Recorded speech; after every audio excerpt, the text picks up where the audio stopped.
Hello guys. In this session I'm going to solve a couple of examples about the variation of parameters. The first example is going to be this.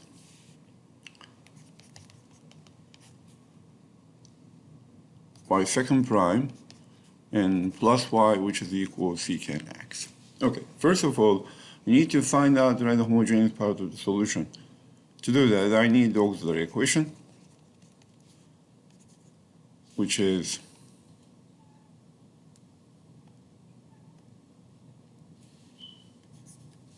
r squared plus 1, right? R squared plus 1, which is equal to 0. And from here, I don't have any real number roots. My roots are going to be negative plus I.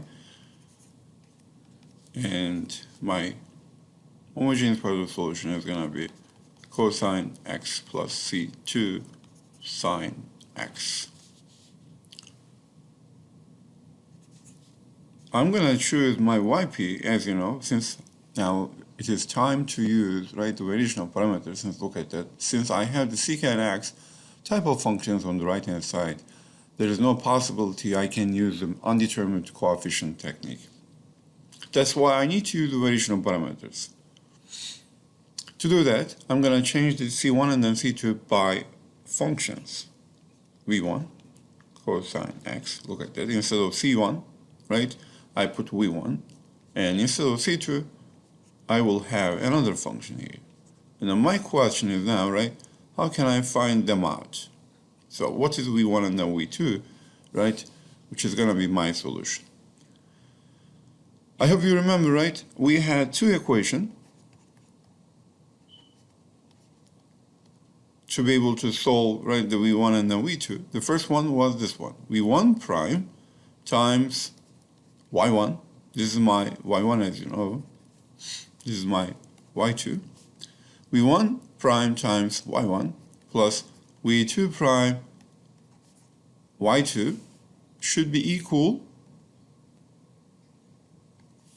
0, right? That was the assumption I did. This is going to be my first equation. This is 0. The second equation is this one. This time I need to take the derivatives of the y1 and then y2 besides the v1 and the v2. Look at that. v1 prime times the derivative of y1, which is going to be equal negative sine x, right? Negative sine x.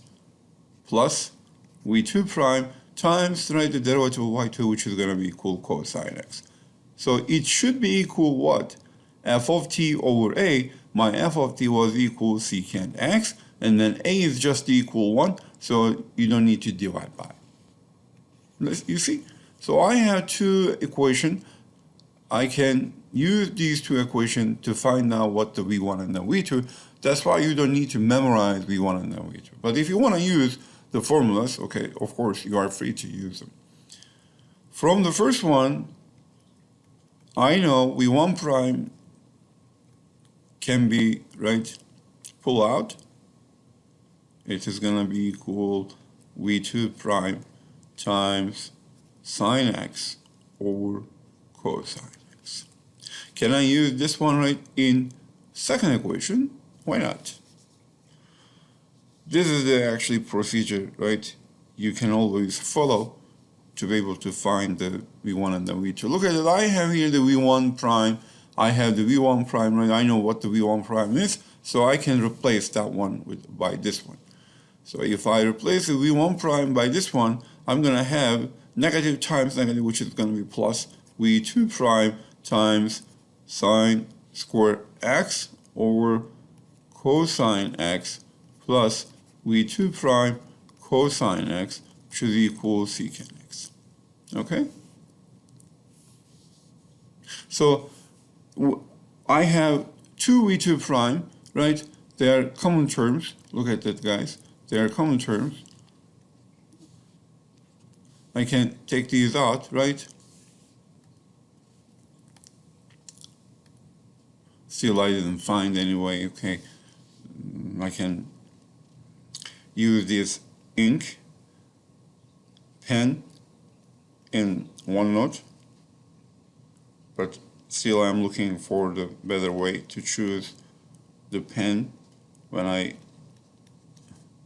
write my notes. Okay, anyway.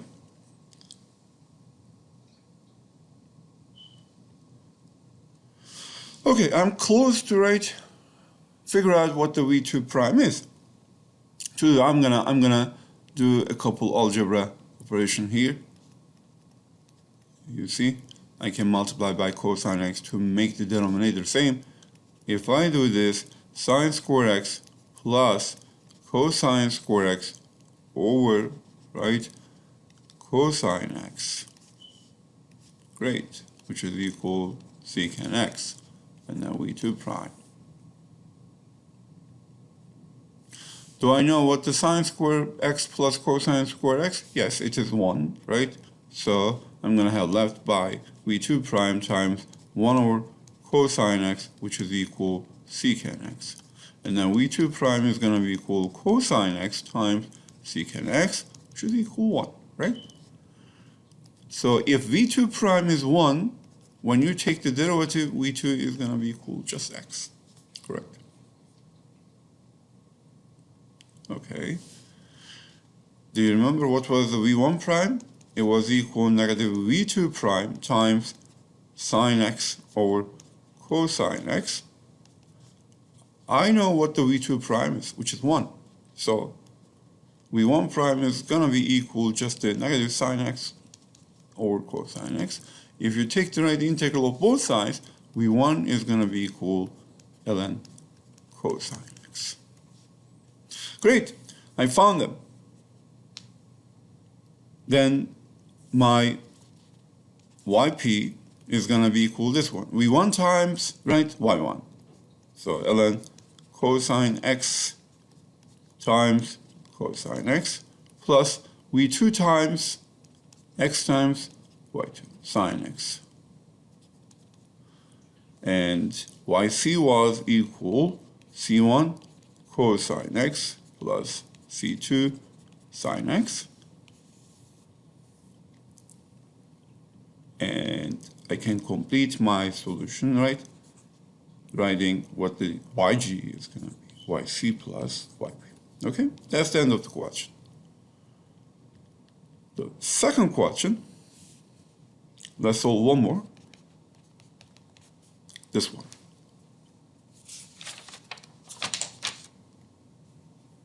Y second prime plus 2y prime plus y, which is equal e to the t over t squared. You need to be careful when you decide, okay, which technique you need to use. Look at the right-hand side, right? Although I have e to the t exponential function, I can still use undetermined coefficient since I have the t squared term, which is on the bottom. If I had this term right on the top, of course, I would use undetermined coefficient, but this is not the polynomial, guys. That's why, I'm not going to be able to use undetermined coefficient. That's why, okay, I'm going to use variation of parameters, and I will follow the same way. Auxiliary equation, and I have two same root.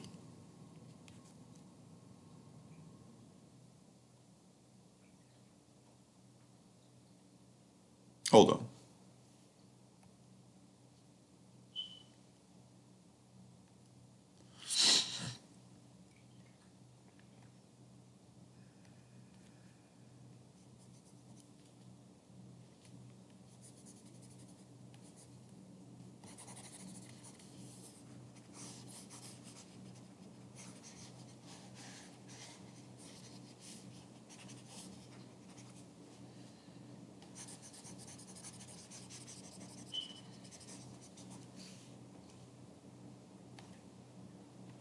Let's solve another example. The second example is y second prime minus 2y prime plus y, which is equal e to the t over t squared.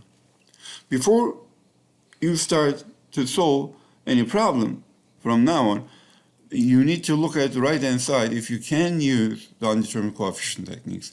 Although I have e to the t exponential function, look at here. Since I have the t squared term on the bottom, I can't use undetermined coefficient. Why? This is not a polynomial, guys, right? Since it is not a polynomial, I can't use undetermined coefficient technique. That's why I'm going to go with the variation of parameters technique. So to be able to use the variation of parameters, I should do this, right? R squared minus 2r plus 1, which is equal to 0. And then I have two distinct root, double root I have. So it is 1. And then my homogeneous part of the solution is going to be equal to C1 e to the t plus C2 t e to the t. Great, right? Now, I can choose my particular solution in this way then. V1, I don't know what it is, e to the t plus V2 t e to the t. And I'm going to need my two equation, right? My two equation. Equation 1 is going to be equal V1 prime e to the t, y1. And then V2 prime t e to the t, which is 0. And equation 2 is equal V1 prime, the derivative of e to the t, which is same, right? And then V2 prime, and then the derivative of t e to the t is going to be equal e to the t plus t e to the t. Should be equal e to the t over t squared, right? F of t over a is, again, 1. So I'm going to have the same function. Okay, what I did before, right, in the first example, I used, right, the first equation to get the V1 prime. I will do the same. And look at the V1 prime from the first equation, et will go away, negative V2 prime t, correct? And then if I substitute, right, this one into equation 2, since I have V1 prime here, negative V2 prime t e to the t plus V2 prime e to the t. I'm distributing, look at that, this term here, and V2 prime t e to the t, which is equal e to the t over t squared. Okay, there are some cancellation here, and then it's going to help me, right, to be able to solve what the V2 prime is. Let me show it to you. Look at here, guys. First of all, notice that, right, that was my V1 prime, and then this term will go away by this term. Look at what I will have left. V2 prime e to the t. Also, I can, right, cancel the e to the t, right, after this cancellation. And then at the end of the day, I'm going to have this one. Let me first write, okay, without cancellation, which is equal e to the t over t squared. Then look at that, V2 prime is just going to be equal 1 over t squared. So it is so simple. I can find, right, what the V2 is by taking the integral. If I take the integral, that's going to be equal negative 1 over t. Great. What was the V1 prime, guys? V1 prime was equal negative V2 prime t. Do I know what the V2 prime? Yes, right? It was equal 1 over t squared. Still, I have the negative here, times t. So it's going to be equal to negative 1 over t. From here, if I take the integral of both sides, V1 prime is going to be equal ln t. So now I have both function. I can write my yp in this way. V1 times, here, I had the right negative here, sorry. V1 times negative ln t times y1 e to the t plus V2, which is equal negative 1 over t. Let me check it out. If I did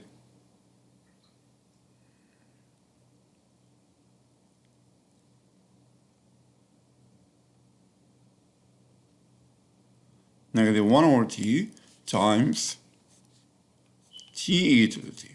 And then my yc was equal c1 e to the t plus c2 t e to the t. Then I know my general solution, right, is going to be equal yc plus yp. You need to be careful, guys.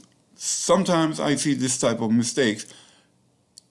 It is this technique is nothing to do with the undetermined coefficient. As you see, I haven't used the GC1, GC2 superposition principle, and so you don't need to look for the right extra term and then finding the C. Okay, so you should be careful whenever you have a function on the right hand side which you think you cannot use undetermined coefficient. Okay, it is time to think if you can use the variational parameters. Okay, so I'm going to stop here and see you in the next section.